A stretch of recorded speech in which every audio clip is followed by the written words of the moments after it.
오늘 찬송 109장 찬송 고요한 밤 거룩한 밤, 아마 성탄 캐롤 중에서 아마 대표적인 교회에서 불려지는 찬송가입니다. 이 찬송가 가사를 보면 고요한 밤이고 거룩한 밤이다, 이 어둠에 묻힌 밤이라는 거에 대한 그 의미를 부여하시기 바랍니다. 어둠에 묻혔다는 건요, 세상이 어둠 가운데 있다는 거예요. 근데 그 밤이 거룩한 밤이고, 또한 예수 그리스도가 오신 날이라는 그 의미를 갖고 있습니다. 세상은 흑암 가운데 있고, 또 그 가운데 하나님의 성령이 역사하시는데, 예수님이 인간의 몸으로 오신 그 때를 보면 그 당시 하나님을 경배하는 마음이 없던 게 아닙니다.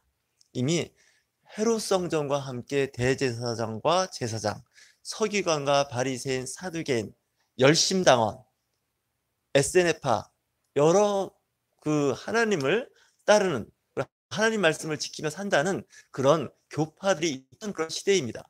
근데 성경적으로 보면 그 시대가 암흑 시대라고 이야기를 하는 겁니다. 좀 말이 안 맞지 않습니까? 성경 말씀대로 산다고 하면서 성경을 암송합니다. 그리고 성경을 통독합니다. 그런데 그때 예수님이 오셨다는 겁니다. 시대를 잘 보면 그 시대가 그 밝고 굉장히 그 말씀 가운데 잘 나간다고 생각하는데 그렇지 않을 때가 있습니다. 역설적으로 이야기하면, 여러분들 학교 다닐 때 중세 시대를 배웠는데, 이 중세 시대를 세상 사람들은 암흑 시대라고 이야기합니다. 다크 피리어드, 다크 에이지, 이런 표현을 씁니다. 왜 기독교 국가였던 유럽을 중심으로 있었던 그 문명과 문화를 암흑의 시대라고 얘기했을까요? 좀 사람들마다 해석하는 거 다 다릅니다.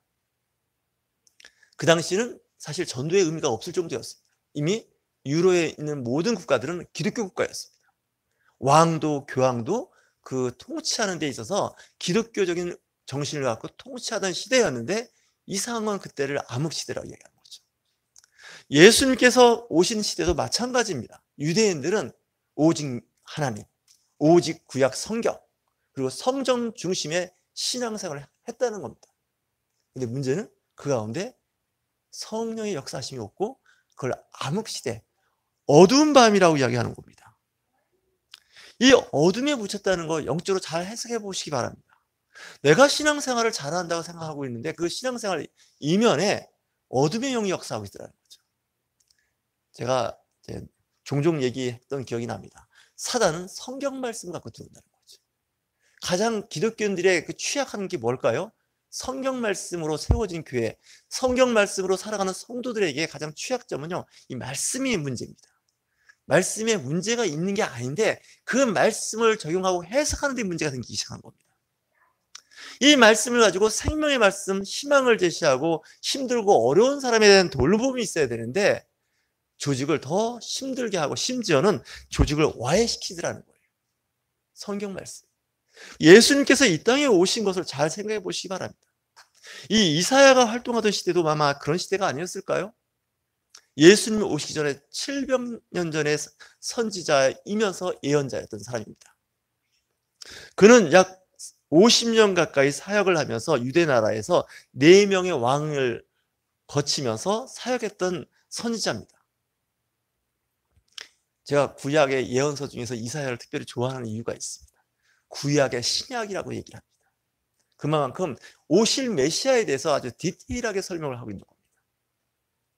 오히려 기독교 국가이고 신앙이 자리를 잘 잡아간다고 생각할 때 한번 역설적으로 정말 번지수를 잘 찾아가고 있는지 한번 보셔야 한다는 겁니다. 저는 좀 심하게 얘기하면 공의와 정의를 세우고 나라를 바로 세우게 하는 사람들 때문에 우리 나라가 더 어지럽고 나라가 더 힘들어지는 걸 종종 볼 때가 있었습니다. 이상한 겁니다. 하나님의 나라를 세워가고 하나님 나라를 확장하자고 우리는 기도하고 외치는데 오히려 하나님 나라는 축소되고 하나님 나라 상태는 점점 나빠지고 있다는 거, 이 땅에서 나빠지고 있다는 거 한번 냉철하게 생각을 해보셔야 됩니다. 이게 뭐가 잘못됐냐는 거죠. 학생이 공부를 합니다. 열심히 밤을 새워가며 공부를 하는데 시험을 보면 평가가 그다지 높지 않게 나온다는 거에 대한 생각이 들 때 학생들은 공부하는데 상당한 심각한 좌절을 느낍니다. 왜 그런 거죠? 열심히 했습니다. 남들보다 더 열심히 많은 시간을 투자해서 공부를 했는데 여전히 성적은 좋지 않다는 거죠. 회사를 운영하십니까? 직장 생활을 합니까?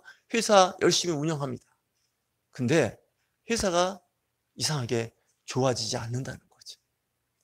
직장에서도 좀 뭔가 이상하다는 거죠. 그때는 냉철하게 자기 점검을 해볼 필요가 있다는 거죠. 거룩한 밤입니다. 하나님의 영광이 둘린 밤입니다. 근데 어두운 밤이라는 거죠. 예수님을 팔았던 가룟 유다가 최후의 만찬에 그 자리에 있었습니다. 예수님께서 최후의 만찬 때 제자들의 12제자들의 발을 씻깁니다. 내가 한 것처럼 너희들도 하나님 나라의 백성의 발을 닦아주라는 거죠. 이거 굉장히 중요한 얘기입니다. 내가 높은 직분에 있다는 것은 대우받고 인정받고 섬기는 위치가 아니라 섬기라고 하는 위치에 있다는 거죠. 나는 이 세상에서 섬김을 받으러 온 것이 아니라 섬기러 왔다가 하는 그 예수님의 말씀을 잘 묵상하시기 바랍니다. 교회에서 갑이 되면 뭔가 이렇게 지시하고 명령하고 뭔가 이렇게 방향을 제시한다고 생각하는데, 물론 그래야 됩니다. 또 한편 생각하면요, 내가 낮은 자세에서 그들을 섬기는 입장에 서야 한다는 거죠. 하나의 미랄이 땅에 떨어지지 않으면, 그리고 떨어지는 것 같고 안 됩니다. 죽어야 됩니다. 죽지 않으면 많은 열매를 맺지 못한다고 성경은 이야기하는데, 한국 그리스도인들은, 저도 그 중에 한 사람일 수도 있어요, 절대로 땅에 안 떨어집니다. 땅에 떨어지는 그 꼬라지를 못 본다는 거죠. 그 다음에 죽는 거요? 안 죽습니다. 길길이 살아서 날뛰고 있다는 거 아닙니까? 그러니 이게 미랄인지 한번 의심해 봐야 된다고. 예. 열매 맺어도 이상한 열매 맺거나, 예, 열매하고 아무 관계가 없습니다.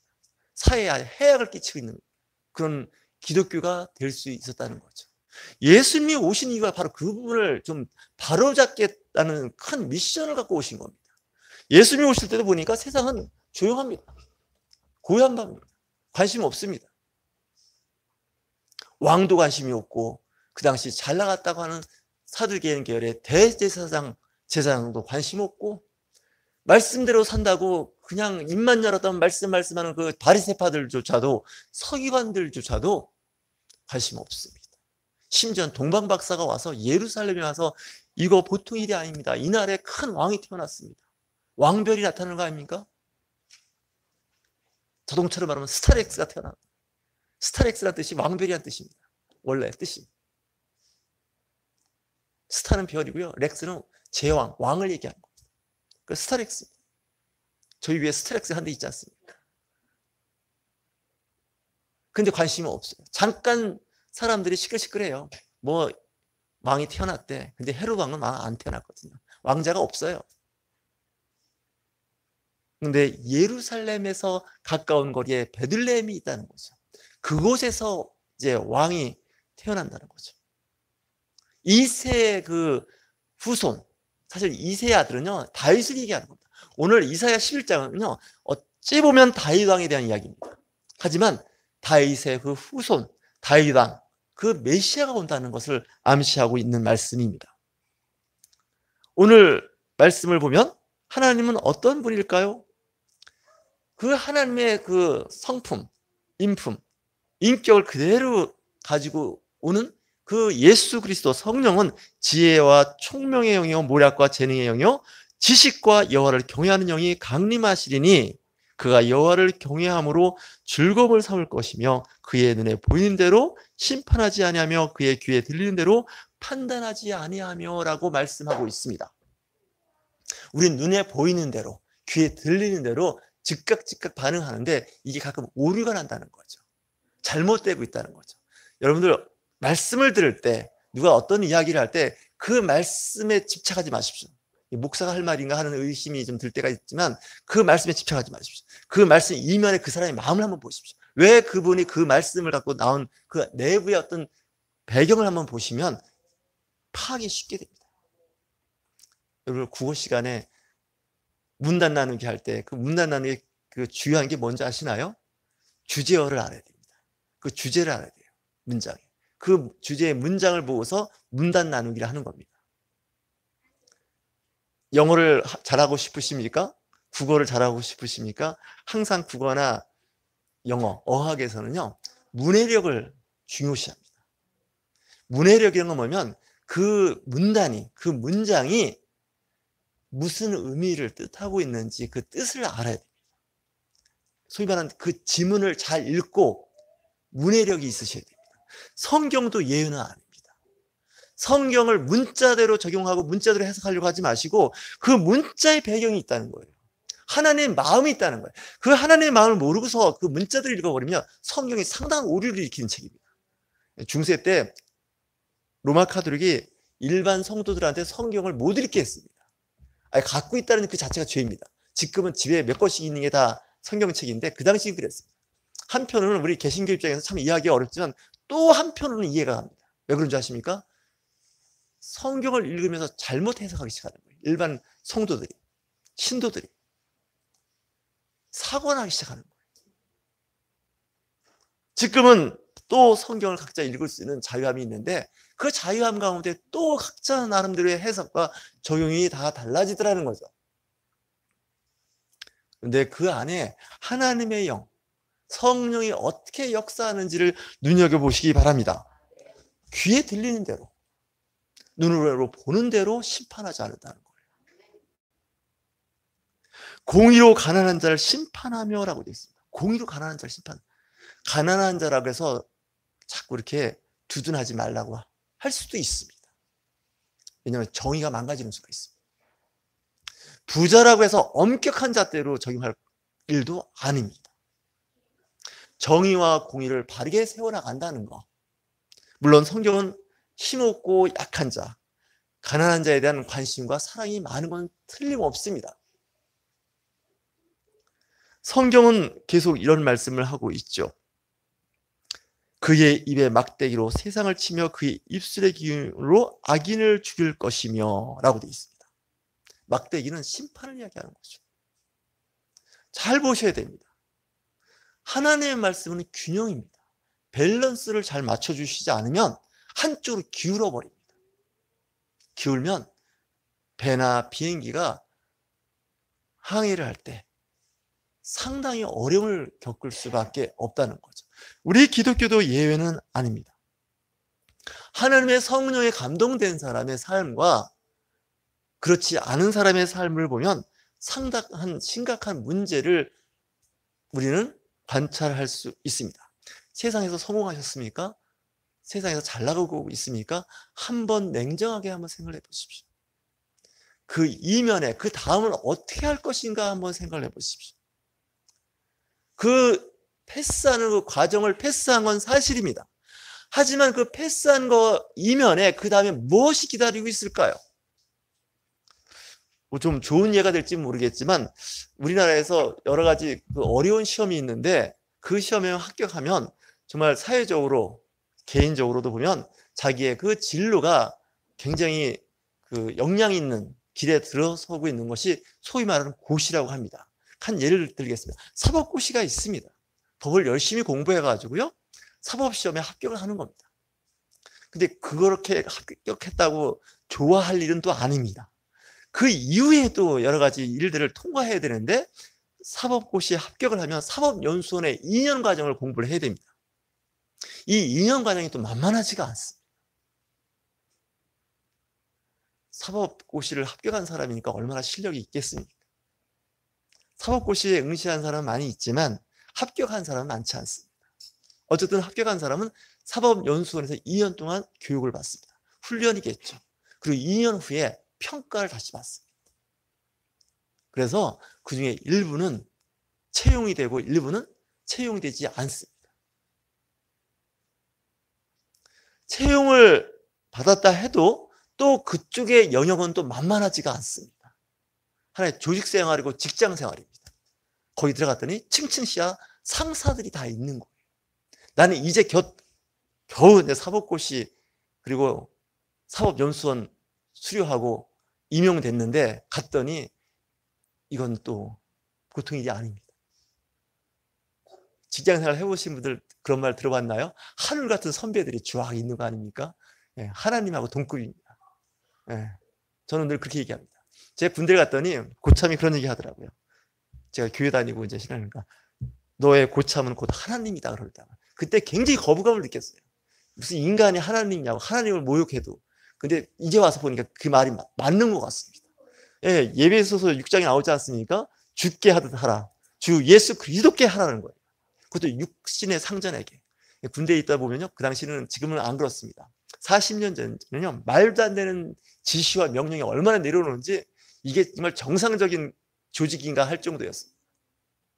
지금은 많이 좋아졌죠. 근데 사도 바울은 예배소 교회에 뭐라고 편지 쓰냐고요? 하나님과 동급이라는 얘기입니다. 이거 말하면 또 그냥 세상에서 저를 또 뭐 윤 목사 이상한 얘기 한다고 할지 모르겠는데 자세히 보면 그렇습니다. 심지어는 육체의 상전이 나보다 나이가 어릴 수도 있습니다. 심한 경우는요, 내 아들뻘일 수도 있고요, 손자뻘일 수도 있습니다. 어느 연세 많으신 변호사가 변호사 그만해야겠다고 하시더라고요, 사석에서. 왜 그러십니까? 그랬더니 나이를 많이 먹다 보니까 아들이 아니라 손자뻘 되는 판사 앞에서 내가 변호하는 게 좀 궁색하다는 거예요. 과거에 내가 판사였습니다. 부장판사였습니다. 그 이상의 높은 위치에 있던 판사님이었는데 퇴직하면 어떻게 될까요? 그 순간 판사 아닙니다. 전직 판사입니다. 그 다음부터 뭘 할까요? 그냥 변호사입니다. 변호사는 개업해서 일을 합니다. 그럼 변호사가 법정에 서야 될 거 아닙니까? 피고를 변호해야 되는 겁니다. 그리고 거기다 수수료 받는 거 아닙니까? 커미션 받는 겁니다. 근데 보니까 어때요? 위치가 바뀌었습니다. 아들을 뻘대는 판사 앞에서 아버지 뻘대는 변호사가 이 죄인을 아니면 피고인을 변호해야 되는 거예요. 위치가 바뀌었다는 거예요. 야구 좋아하시나요? 9회까지 있는데 공수가 바뀌죠. 그죠? 3아웃 체인지하죠. 그럼 어때요? 공격하던 팀이 이제 수비를 하는 거예요. 또 3아웃 되면 어떻습니까? 수비하는 팀이 공격을 하는 거예요. 이게 인생이고 세상입니다.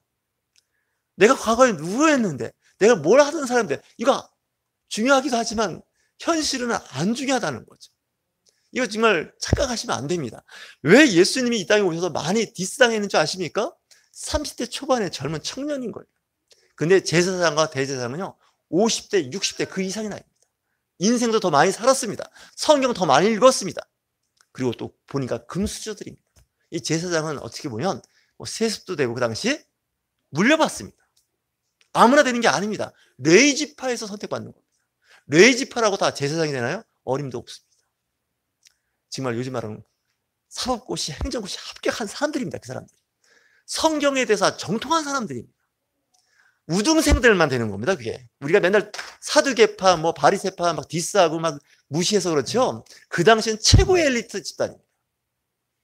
근데 예수님은 그들을 향해서 뭐라고 얘기하냐? 사단이라는 거예요. 마귀라는 거예요. 그 말 듣고서 가만히 있을 사람 한 명도 없습니다. 저부터라도 그런 얘기하면요. 그 다음부터 이제는 제 갖고 있는 인맥과 능력을 총동원해서 공격하기 시작한다는 거죠. 하나님 아들? 야, 제 나이가 몇 살이냐? 30대 초반이야. 출신은 국정원 조사할 것도 없습니다. 다 소문났어요. 베들레헴에서 태어나가지고 그 아버지는 능력도 없었고 방도 못 가고 그냥 요즘 말하면 길에서 났대. 그리고서 살던 곳은 나사렛이어서 나사렛에서 살았대. 그 요셉은 직원 목수여서 30살까지는 목수 일을 하셨대. 근데 어느 날 갑자기 요단강에서 침례요한, 세례요한한테 세례를 받았는데 세례받는 순간에 사람이 이상해졌다는 거야. 그 순간 성령이 임했는데 그 순간 이상해졌다는 거야. 그 다음부터는 집에도 안 돌아가고 목수하던 것도 그만두고 외치기 시작하는데 회개하라, 천국이 가깝다. 이미 잘 믿고 있는데 우리한테 무슨 회개하라고. 그러니까 그 당시 사람들은 도저히 이해할 수 없는 청년이었던 거죠. 그 안에 성령이 역사하는 걸 본 게 아닙니다. 이 예수 믿는 분들은요, 이 그리스도인들은 자기 나라대로 틀 갖고 있습니다. 그 틀 갖고 있을 때 그 틀 깨는 걸 굉장히 싫어합니다. 그 틀 건들기만 해도 막 발끈하지 않습니까? 그게 연세가 많아질수록 문제입니다. 한번 이렇게 딱 나름대로 이 신앙과 어떤 그 목회에 대한 방향이 잡히면 그거 안 건드리려고 합니다. 일단 힘듭니다. 변화되는 게. 여러분들 변화를 좋아하시나요? 예, 변화 좋아하셔야 됩니다. 변화하셔야 됩니다. 이 연세가 많아지시고 이제 그러면요 문제가 오면 뇌가 굳어집니다. 생각이 굳어집니다. 뇌는 우리 인체 장기 중에서 가장 부드러운 장기 중에 하나입니다. 그냥 순두부 같아요. 뇌 조직은요. 조직학적으로 보면. 잘못하면 다 으깨져 버립니다. 좀 심한 표현이면 이 간이나 허파나 이런 조직을 들고 가다가 떨어뜨려도 크게 안 망가집니다. 근데 뇌 조직은요, 들고 가다가 떨어뜨리면 그냥 쫙 깔아져요. 그만큼 부드럽습니다. 그건 뭐냐면 하나님께서 인간을 만들 때 뇌가 부드러워야 된다는 거예요. 유연해야 돼요. 생각에 유연함이 있어야 돼요. 이 그리스도인들은요, 그리스도인이 되면 이 머리가 이제 굳어버립니다. 서서히 굳어서, 죄송합니다, 완전 꼴통이 되는 게 기독교인들입니다. 그리고 순교까지 합니다. 제가 가끔 농담삼아 그런 얘기해요. 순교했다는 사람들 명부를 놓고 한번 검증을 해봐야 된다고. 제가 순교하는 분들한테 좀 디스하려고 하는 얘기가 아닙니다. 이 방향이 잘못 잡히면요, 순교가 이 개죽음이 될 수가 있어요. 저도요, 순교할 때 이런 생각을 해봤어요. 내가 정말 순교하고 싶어서 순교했나? 할 수 없이 한 겁니다. 왜 했는지 아십니까? 목사니까. 담임 목사입니다. 그러니까 담임 목사가 순교할 수밖에 없지 않습니까? 안 하고 싶은데 분위기가 그렇게 끌고 가지 않습니까? 이게 문제인 겁니다. 이게. 냉철하게 한번 보셔야 돼요. 하나님은 그런 순교, 그런 삶 별로 이렇게 기뻐하지 않습니다. 자세히 한번 우리 스스로를 돌아보셔야 됩니다. 예수님께서 이 땅에 오신 그 이유가 분명히 있다는 거예요. 당시 아무 문제 없습니다. 그 당시 이단이면요, 돌에 맞아 죽었습니다. 이단. 스데반이 왜 돌에 맞아 죽었을까요? 이단으로 정죄받았기 때문에 돌에 맞아 죽은 겁니다. 이 구약의 율법은요, 이단들은 돌에 맞아 죽습니다. 왜 돌에 맞아 죽였냐면요, 손에 피를 안 묻히려고 그러는 겁니다. 그렇지 않습니까? 칼로 목을 치면, 십자가에 못을 박으면 그건 내가 그걸 손을 댄 거예요. 몸에. 부정한 거예요. 그러니까 어떻게 해요? 돌을 던지는 거예요. 그러니까 어쨌든 나름대로 뭔가 이렇게 하는 것 같지만 사실은 그 본질에서는 상당히 벗어난 일들을 했다는 거죠. 그러니까 나름대로 깨끗한 하나의 정통적인 그런 교단과 교파가 있었던 거죠. 근데 그 교단과 교파는 지금 존재하지 않습니다. 오직 예수 그리스도의 복음만은 지금도 세계 곳곳에서 지금도 전파되고 있고 그 말씀이 살아서 역사하고 있다는 것이죠. 분명히 교회는 없어지지 않습니다. 하나님의 교회는 영원합니다. 근데 하나님의 교회와 맞지 않는 교회들은 다 없어집니다. 교회 건물도 그렇고 성도도 흩어져 버린다는 것이죠. 여러분, 흩어지는 교회, 교회만 건물만 있는 교회는 그건 이미 교회가 아닙니다. 회가 무슨 회자일까요? 모일 회자입니다. 교회만 아닙니까? 가리킬 교자에 모일 회자입니다. 모이지 않으면요, 그건 교회가 아닙니다. 그게 건물일 뿐입니다. 왜 그러냐? 그곳에 성령이 역사하지 않는다는 거죠. 두세 사람이 내 이름을 모인 곳입니다. 그곳에는 하나님의 영, 예수 그리스도의 영, 성령이 역사하는 거고요. 건물은 큽니다. 사람들은 많이 모였습니다. 근데 그 안에 이상한 영들이 역사하더라는 거예요. 하나님과 아무 상관없습니다. 예수 그리스도 영하고 성령도 없습니다. 인간의 그 열정과 정욕만 모여서 난리 부르스를 치고 있다는 거 아닐까요? 여러분들, 말씀을 읽을 때 말씀의 그 행간을 읽으려고 노력하십시오.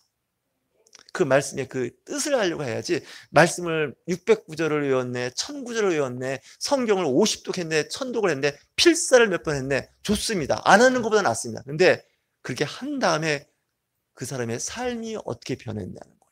어떤 열매를 맺고 있냐는 거예요. 죄송합니다. 지식만 많이 늘어났습니다. 그리고 어디 가면 암송은 잘합니다. 근데 이상은 피곤하다는 거예요. 저도 카카오톡을 아침에 열어보면 한 35개 카카오톡이 와 있습니다. 아, 이것 때문에 또 힘들다 그랬더니 제 딸이 그 얘기 하더라고요. 아빠도 만만치 않아, 막 그러더라고요. 네.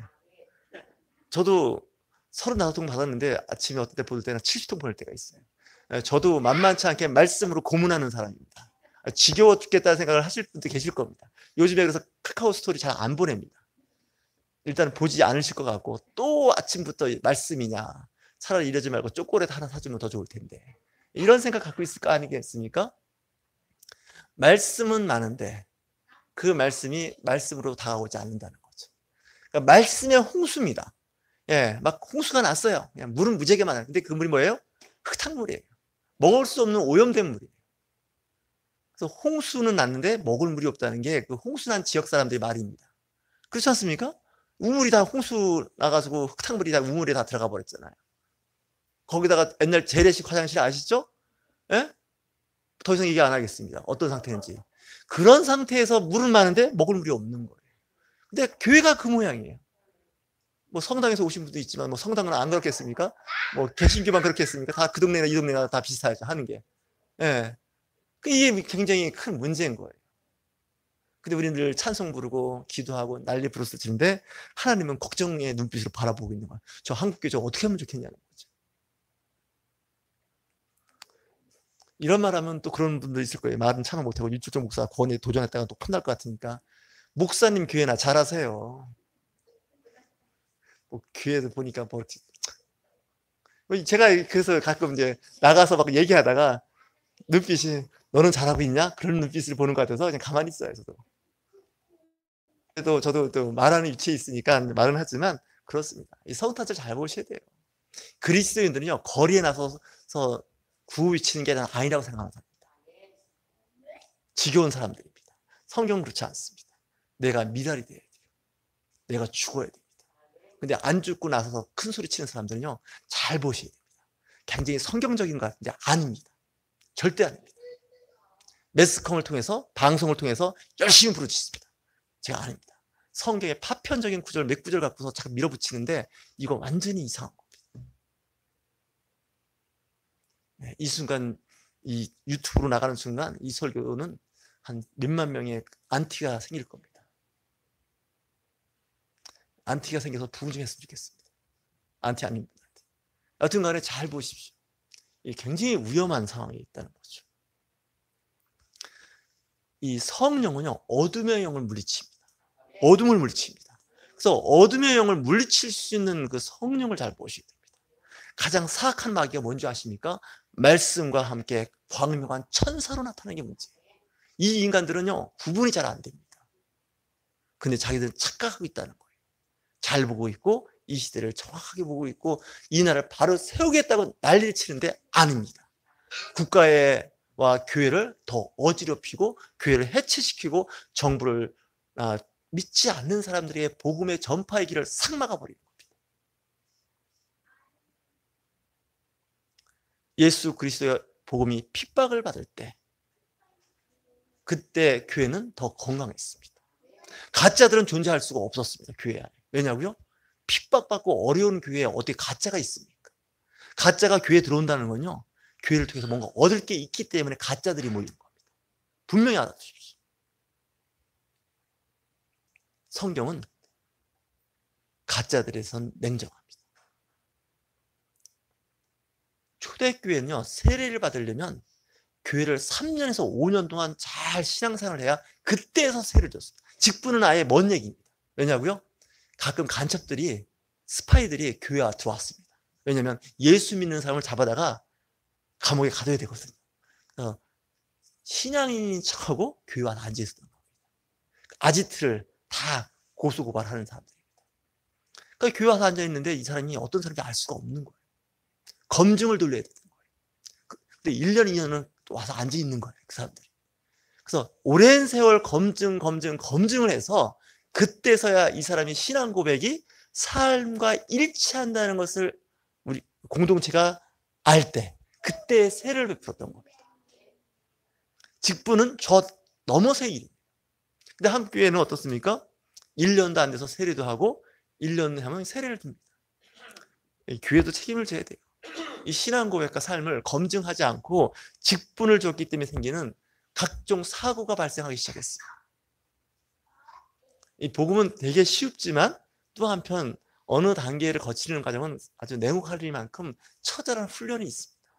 그걸 그냥 대충 통과하지 않습니까? 대충 통과하면 꼭 대충 통과한 것만큼의 결과가 나오게 됩니다. 쉬운 복음을 또 어렵게 얘기하는 것 같아서 그만하려고 합니다. 예수 그리스도가 오신 대림절 둘째 주입니다. 예수님을 얼마나 기다렸을까요? 뜻 있는 사람들은 메시아를 기다렸어요. 지금도 돌아보면 기독교 역사는 메시아를 기다리는 그런 역사였습니다. 오신 예수님, 오실 예수님을 기다리고 있는 겁니다. 우리는 지금 그 오실 예수님을 기다리는 우리의 마음에 하나님 나라를 잘 보시고 분별하는 저와 여러분이 되실 주의 이름으로 축원합니다.